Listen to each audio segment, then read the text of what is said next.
अब आप पहले इस पाठ का सारा व्याकरणांश शब्दार्थ लिख लीजिए। उसके बाद में हम इस पाठ को आगे बढ़ाएंगे।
मैं स्नेहलता अग्रवाल अब आपके सामने एक नया भाग लेकर आई हूँ। इस भाग में हम लाख की चूड़ियां पाठ पूरा खत्म कर देंगे। आगे का जो भाग लेकर आऊंगी उसमें हम इसके प्रश्नोत्तर करेंगे। तो इस पाठ को आगे बढ़ाने से पहले हम थोड़े पीछे के बिंदुओं को याद कर लेते हैं, थोड़ा पाठ याद कर लेते हैं। अभी तक हम पढ़ चुके हैं कि बदलू एक मनिहार है। वो जनार्दन को लाख की रंग बिरंगी गोलियां बनाकर देता है। दोनों अपना समय काफी हद तक एक दूसरे के साथ बिताते हैं। बदलू बहुत ही सुंदर चूड़ियां बनाता है और उसकी चूड़ियों की खपत भी बहुत ज्यादा है। वो वस्तु विनिमय के द्वारा अपनी चूड़ियां बेचता है। शादी ब्याह के मौके पर वो अपनी सारी कसर निकाल लेता है। शादी ब्याह के मौके पर उसे धन दौलत कपड़े अनाज काफी कुछ मिलता है। अब दोनों अपना समय साथ बिताते हैं तो जाहिर सी बात है दोनों एक दूसरे के बारे में काफी कुछ जानते भी हैं। तो यहाँ जनार्दन हमें बदलू के स्वभाव की कुछ बातें बता रहा है। तो आइए शुरू करते हैं। हमें जनार्दन बता रहा है कि बदलू को कांच की चूड़ियों से चीड़ थी। जब भी वो किसी औरत के हाथों में कांच की चूड़ियां देखता तो उसे गुस्सा आ जाता, चीड़ होती और वो उसे दो चार बुरी बातें भी बोल देता। जाहिर सी बात है, मनोवैज्ञानिक तथ्य है कि जो चीज हमसे संबंधित होती है वो हमें ज्यादा पसंद होती है। तो बदलू का व्यापार था लाख की चूड़ियां बनाने का, और यदि औरतें कांच की चूड़ियां पहनती तो उसकी चूड़ियां बिकती नहीं, तो इसीलिए उसको चीड़ होती। आगे जब वो दोनों अपना समय साथ बिताते तो उनके मध्य शहर, पढ़ाई, घर के बारे में बातचीत होती। जनार्दन से बदलू उसकी पढ़ाई के बारे में पूछता, उसके शहर के बारे में पूछता, उसके घर के बारे में बातचीत करता। इस दौरान वो बताता तो बदलू कहता कि भाई तुम्हारे शहर की बात और है, तुम्हारे शहर की औरतों में शर्म हया नहीं होती है, परंतु गांव के औरतों में शर्म हया होती है। शहर की औरतें तो अपने पतियों का हाथ पकड़कर चलती है, परंतु हमारे गांव में ऐसा नहीं होता है। गांव की स्त्रियां हैं वो मजबूत होती हैं, वो काम करती हैं, उनका शरीर मजबूत होता है तो वो लाख की चूड़ियों को संभाल पाती हैं, उनकी कलाइयां हैं वो मजबूत होती हैं तो वो लाख की भारी भरकम चूड़ियों को पहन पाती हैं। परंतु शहर की औरतें नाजुक होती हैं, उनकी कलाइयां नाजुक होती है तो वो लाख की चूड़ियों को संभाल नहीं पाती हैं।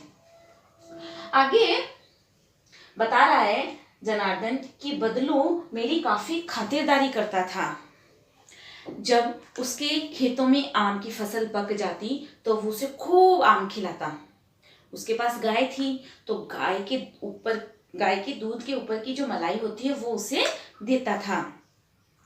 इस तरीके से वो उसकी अच्छी खासी खातिरदारी करता था, प्लस उसको लाख की गोलियां तो वो देता ही देता था। आगे हमें पाठ में पता चलता है कि वो दोनों कैसे दूर हो जाते हैं, दोनों कैसे बिछुड़ जाते हैं। तो जनार्दन के जो पिताजी थे उनका तबादला यानी स्थानांतरण, बदली है वो दूर के शहर में हो जाती है, तो इस तरीके से बदलू और जनार्दन के मध्य दूरी आ जाती है। जब वो 8-10 साल के बाद वापस अपने मामा के गांव जाता है तो उसे बदलू की याद नहीं आती है, क्योंकि वो उसको भूल चुका होता है। और जब बच्चा होता है तो उसको रंग बिरंगी गोलियां अच्छी लगती है, लेकिन अब वो बड़ा हो गया तो उसको रंग बिरंगी गोलियों में कोई रुचि भी नहीं रह गई थी। तो इस तरीके से वो उसे लगभग भूल सा गया है। तो फिर याद कैसे आती है? तो जनार्दन के मामा की बेटी यानी उसकी बहन, ममेरी बहन, उसके बारिश में आंगन में फिसलने के कारण चोट लग जाती है और उसने कांच की चूड़ियां पहनी हुई होती है, वो कांच की चूड़ी उसके हाथ में चुभ जाती है तो खून बहता है, तो वो उसकी मरहम पट्टी करता है। तब उसे अचानक कांच की चूड़ियों के माध्यम से बदलू की याद आती है, तो वो सोचता है कि अब उससे मिला जाए। मिलने के लिए वो शाम को उसके घर की ओर चला जाता है। वहीं चबूतरे पर उसे बदलू काका दिखाई देते हैं, तो वो उसे नमस्ते कहता है और नमस्ते कहने के बाद में वो उसे परिचय देता है।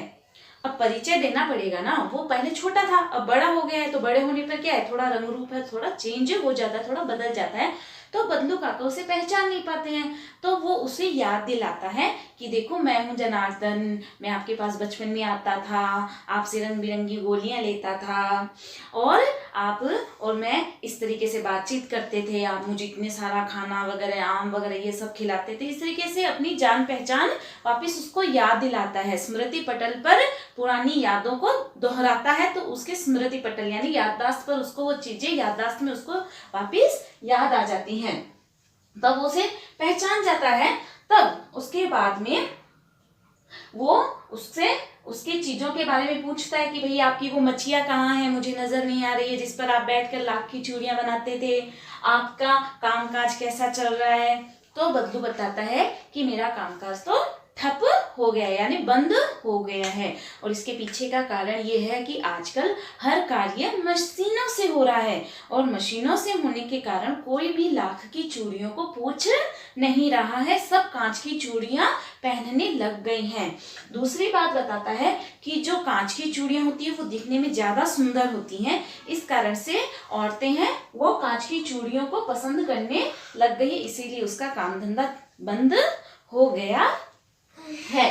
तो फिर आगे जनार्दन ये बात भी बोलता है कि भाई लाख की चूड़ियां तो मजबूत होती है, उससे शरीर को कोई हानि नहीं पहुंचती है, और कांच की चूड़ियां होती है वो चुभ जाती है, क्योंकि उसकी बहन के साथ तो ये हुआ है। तो वो कहता है कि कांच की चूड़ियां तो खतरनाक होती है, वो हाथों में चुभ जाएंगी, चोट लग जाएंगी। तो बदलू कहता है कि हाँ ये बात सही है, फिर भी लोग कांच को महत्व दे रहे हैं।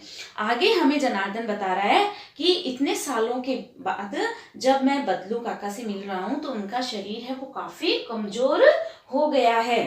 उनके हाथों में और माथे पर नसें उभर आई हैं, मतलब दिखाई देने लग गई हैं। उनका शरीर कमजोर हो गया है, उनको खांसी आ रही है। तो वो जब उसको इस तरीके से देखता है कि भाई इनको खांसी आ रही है, कहीं दमा स्थमा तो नहीं है, तो वो बदलू उनकी जो स्थिति है, जनार्दन के मन की जो स्थिति है वो जान लेता है, भांप लेता है।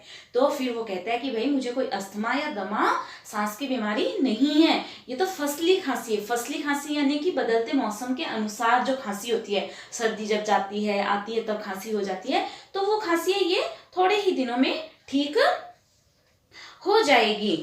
फिर आगे का हम पढ़ते हैं 9वें बिंदु से। आगे जब वो दोनों मिलते हैं तो जनार्दन बदलू की व्यथा पहचान जाता है, उसके दिल में जो दुख है वो जान जाता है कि काम धंधा बंद हो गया है मशीनी युग के कारण, और मशीन ने कईयों के हाथ काट दिए, यानी कईयों को बेरोजगार कर दिया है।